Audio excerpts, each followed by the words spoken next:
भाई साहब ने वल वृंदावन बिहारी लाल की। मरने की इच्छा लेकर के बैठा है और उसी समय साधु आ गया।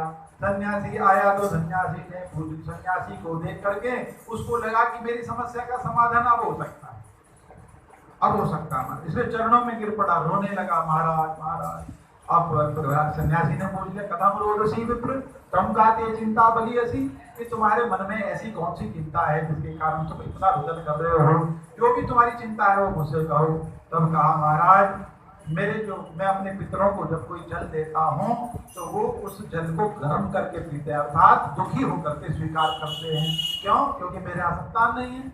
जब तक ये है तब तक जो है जल मिलेगा, लेकिन जब ये नहीं रहेगा तो फिर जल कौन देगा। ऐसी चिंता। मैं जब कोई ब्राह्मणों को देने जाता हूँ तो प्रेम पूर्वक वो स्वीकार नहीं करते, देवताओं को कुछ देता हूँ तो वो भी प्रेम पूर्वक स्वीकार नहीं करते। इसलिए जिस घर में संतान ना हो उस घर को धिक्कार है, जिस धन को भोगने वाला कोई ना हो उस धन को धिक्कार है, और जिस कुल में कोई पवित्र आत्मा ना हो उस कुल को भी धिक्कार है। इसलिए हम अपने जीवन को नहीं रखना, इसलिए मैं यहाँ मरने के लिए आया हूँ। और तब साधु जो था, साधु ने कहा, अरे विवेकम तो समासाध्य, विवेक को धारण कर। ये जो मोह माया है ना, ये तो जीव को फंसाने वाली है। विवेक का आश्रय कर, ज्ञान का आश्रय कर और सुखी हो जा। क्यों? कर्मों की गति जो है बड़ी न्यारी होती है, कर्मों की गति बड़ी गहन होती है, गुप्त होती है। कर्मों की गति को कोई समझ नहीं सकता। कभी कभी हम कहते हैं ना, भाई हमने अपने जीवन में कोई ऐसा कौन सा कोई पाप तो नहीं किया इस समय, लेकिन फिर भी हमारे जीवन में ये घटना हो रही है। तो भैया न जाने कौन से जन्म का कर्म था जो इस जन्म में प्रकट हो गया। कर्म जो है वो बीज है, और बीज कभी समाप्त नहीं होता। समय आने पर जब उसमें जल आ जाए, हवा मिल जाए, प्रकृति अनुकूल हो जाए तो कुछ न कुछ बाहर आता है। अच्छा बीज होगा तो अच्छा निकलेगा, और बुरा बीज होगा तो बुरा निकलेगा। इसलिए किस जन्म में निकल जाए कोई पता नहीं।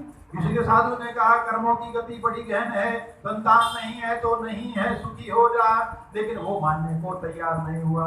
नहीं महाराज, आप तो जो है साधु है, सन्यासी है, सभी की इच्छाओं को पूरा करने वाले हैं, इसलिए आप ही मेरी इच्छा को पूरा करो। साधु ने कहा, सीताराम सीताराम सीताराम कहिए, सीताराम सीताराम सीताराम कहिए, जाहि विधि राखे राम, जाहि विधि मोहु, जाहि विधि राखे राम, जाहि विधि मोहु।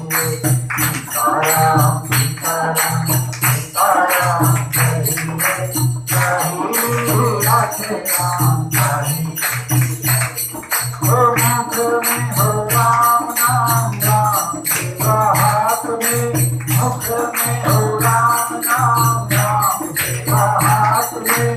तू अकेला नहीं चाहे राम तेरे साथ में, तू अकेला नहीं चाहे राम तेरे साथ में। तू का विधान जान आने लाभ दोहे, तू का विधान जान आने लाभ दोहे। चाहे विधि राखे राम, चाहे विधि रही, चाहे विधि राखे राम, चाहे विधि रही। सीताराम सीताराम सीताराम कहिए, चाहे विधि राखे राम, चाहे विधि रही। किया अभिमान तो फिर मान नहीं पाएगा, किया अभिमान तो फिर मान नहीं पाएगा। पर होगा प्यारे वही जो भी नाम की तो खाएगा, होगा वही प्यारे जो भी नाम की तो खाएगा। भले आशा त्याग तू त्याग करते रहिए, भले आशा त्याग तू त्याग करते रहिए। चाहे विधि राखे राम, चाहे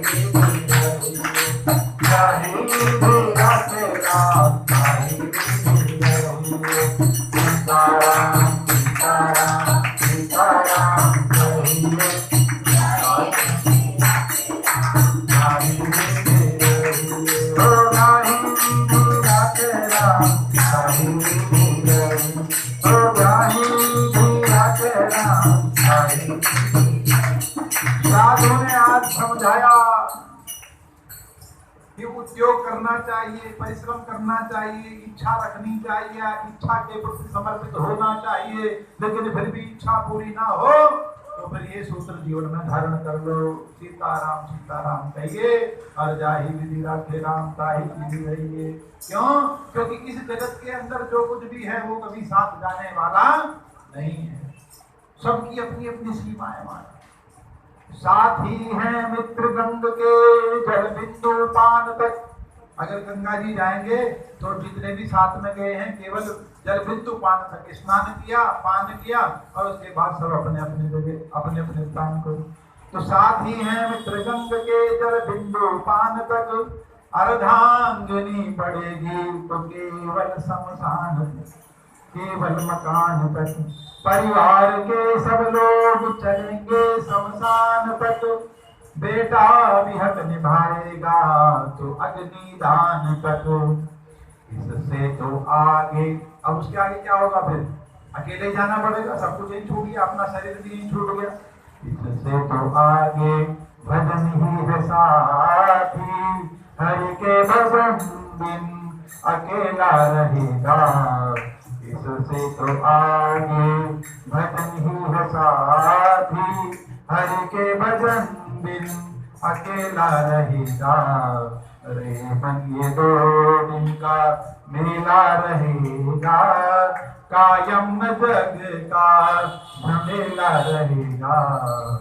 रे मन ये 2 दिन का मेला रहेगा, कायम न जग का झमेला रहेगा, झमेला रहेगा। तो अर्थ क्या है कि कुछ भी साथ जाने वाला नहीं, जो साथ जाने वाला है उनका नाम है भजन। इसलिए हे ब्राह्मण देवता, भजन को उसका संग्रह करो, वही तुम्हारा कल्याण करेगा। रे मुंचाद कुटुंबासाम सन्यासी सर्वकार्यकम। ये कुटुंब की जो आशा है इसका त्याग कर दो और सन्यास में ही सुख है। जब आत्मदेव ब्राह्मण ने ये सब सुना तो आत्मदेव ब्राह्मण ने कहा कि विवेक से मेरा क्या होने वाला है, मुझे तो पुत्र चाहिए, पुत्र दो। आप जो सन्यास की बात करते हो वो कैसा है? बोले सूखा सूखा है। सन्यास एवं शुष्का। सन्यास कैसा है? सूखा है। लेकिन जो गृहस्थ है वो कैसा है? रस सहित है, सरस है। क्योंकि गृहस्थ में जो है बच्चे होते हैं, जो नाती पोते होते हैं, तो वो रस से भरा हुआ था। और आप तो साधु हैं, आप क्या जानो? इसलिए मुझे तो जो है बेटा दो, बेटा दो, बेटा दो।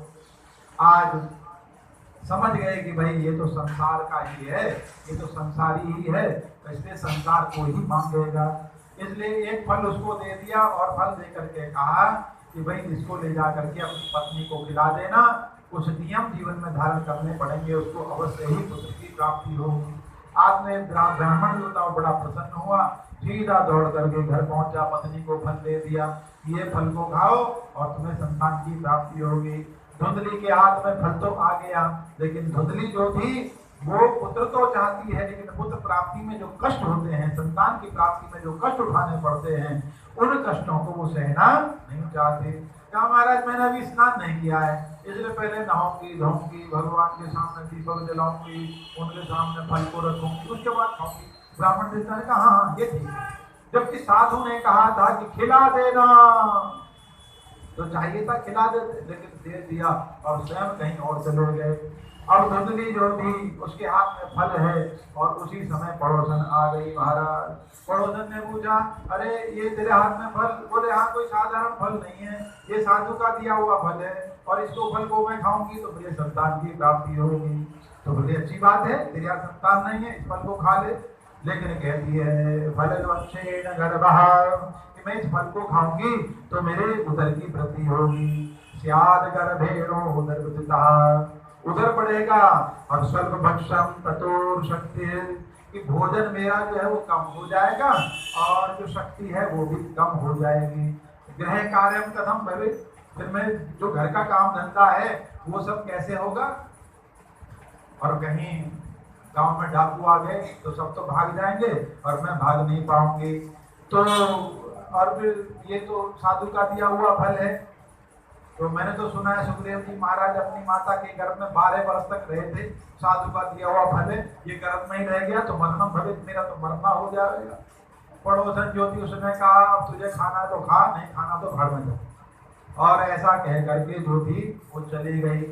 और उसके बाद में जो है उसके घर में अपनी बहन आई और अपनी बहन के सामने आज उसने सारा वृतांत सुनाया। उसकी बहन ने कहा साब्रवीन मम गर्भो अस्ति तम दास्यामि प्रसूतितः। अरे तुझे बेटा ही तो चाहिए ना, तो देखो इस समय मुझे गर्व है और समय आने पर मैं वो संतान ला करके तुझे चुपचाप गुप्त रूप से मैं तुझे दे दूंगी। और उसके बदले में क्या करना पड़ेगा? वित्तम तम मत्पतेर्यत् साथे दासति बालकम। यदि तू मेरे पति को धन दे देगी